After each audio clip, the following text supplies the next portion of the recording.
बिस्मिल्लाहिर्रहमानिर्रहीम। उर्दू लेक्चर के हवाले से मैं मोहम्मद ज़िया रसूल आपसे मुखातिब हूँ। आज बेटा हमारा जो मौजू होगा वो है ख़त नवीसी। ख़त क्या है? ख़त किसी ज़ाती शख्स के जज्बात का इजहार का तरीक़ाकार है। ख़त से किसी भी इंसान की शख्सियत का जो है वो इजहार होता है।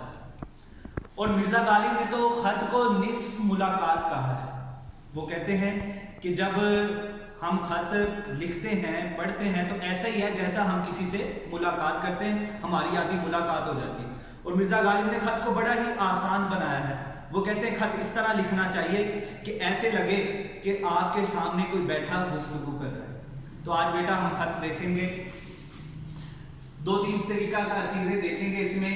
ख़त लिखने का तरीका, ख़त के अज्जा और नंबरों की तकसीम, और फिर आखिर पे ख़त का नमूना।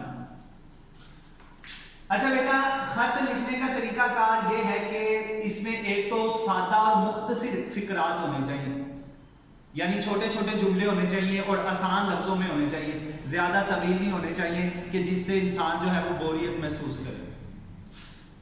मुखातिब, जिसको आप ख़त लिख रहे हैं, जो आपका मुखातिब है, उसकी आपने उम्र, हैसियत और रिश्ता जो है वो उसको मद्देनजर रखते हुए अल्फाज का चुनाव करना है और मौजू अल्फाज का इस्तेमाल करना है।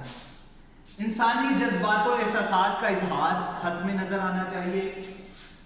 ख़त को आपने पैराग्राफ की सूरत में लिखना है। 2-3 पैराग्राफ बनाए तो इस तरह वो ख़त जो है वो लिखा हुआ अच्छा लगेगा।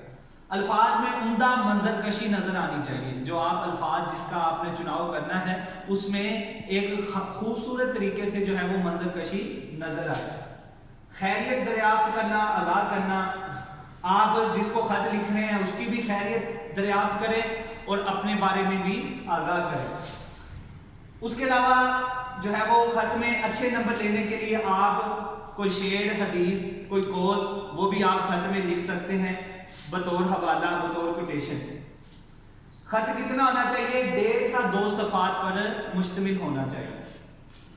ख़त के अज्जा देखिएगा बेटा। सबसे पहले पेशानी, यानी ख़त तहरीर करने वाले का पता, ख़त लिखने की तारीख, ये पेशानी में आएगा।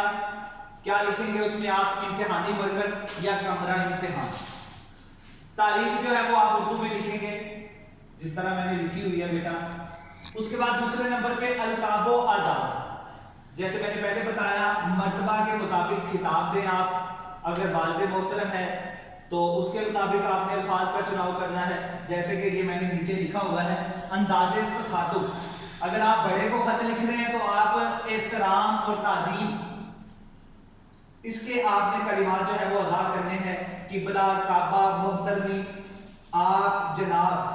अगर आप अपने हम उम्र को ख़त लिख रहे हैं तो आप बेतकल्लुफ़ाना गुफ्तगू कर सकते हैं, तुम, तुम्हारे, यानी जिस तरह आप अपने दोस्त अहबाब से बात करते हैं। अगर आप किसी छोटे को ख़त लिख रहे हैं अपने से तो फिर आप उसमें मोहब्बत और नसीहत इसको शामिल करेंगे, प्यारे कहकर, डियर कहकर, इस तरह।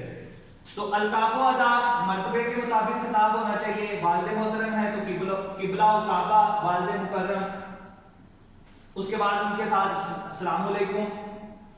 और उसके बाद जो है वो नफ्से मजबून। नफ्से मजबून आपने तमहीद से आगाज करना है, यानी सबसे पहले आपने खैरियत दरियाफ्त करनी है, अपने बारे में बताना है और जिसको आप ख़त लिख रहे हैं उसकी खैरियत दरियाफ्त करनी है। फिर दरमियान में आपने असल मुद्दा, गर्ज, जिस मकसद के लिए आपने ख़त लिखा है, जो आपका मकसद है, जो आपकी गर्ज है, वो आपने लिखनी है।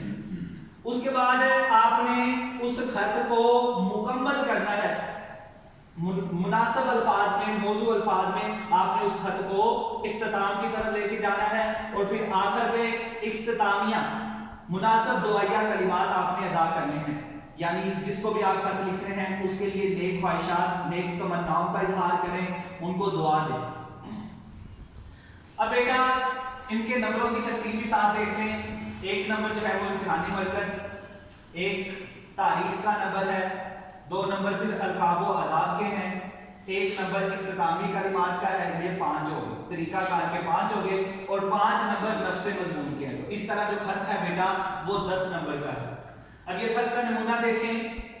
पहली लाइन में आप लिखेंगे इम्तिहानी मरकज या कमरा इम्तिहान। डेट देखें, इस तरह आप लिखेंगे 16 मई 2020। जो तारीख है वो आपने हिस्सों में लिखनी है, महीना जो है वो लफ्जों में, और फिर सन जो है वो हिस्सों में लिखना है। उसके बाद तीसरी लाइन में आपने दरमियान में जिसको भी आप, यानी अगर वालिद मोहतरम को लिख रहे हैं, दोस्त को लिख रहे हैं, बहन को लिख रहे हैं या वालदा को लिख रहे हैं, दरमियान में आपने उसको मुखातिब करना है, किबला व काबा वालिद मोहतरम। उसके बाद निदाइया की अलामत लगानी है। जब आप किसी को मुखातिब करते हैं तो निदाइया की अलामत लगाते हैं। तो फिर दाएं तरफ बिल्कुल उसके नीचे आपने अस्सलाम वालेकुम, और यहाँ से आपने खत लिखना शुरू कर दें। पैराग्राफ की सूरत में खत लिखें, 2 से 3 पैराग्राफ बनाएं। उसमें अगर कोई कोटेशन और शेर हदीस अगर आपको आती है, उस खत जो आप बातचीत कर रहे हैं उसके मुताबिक, तो वो भी आप उसमें लिख सकते हैं। और फिर बाएं तरफ आप इख्तितामी कलिमात, वस्सलाम, आपका बेटा, आपका खैर खा, आपका प्यारा, आपका ताबे फरमा, और उसके बाद अलिफ भेजी। तो बेटा ये था आज का टॉपिक, खत नवीसी।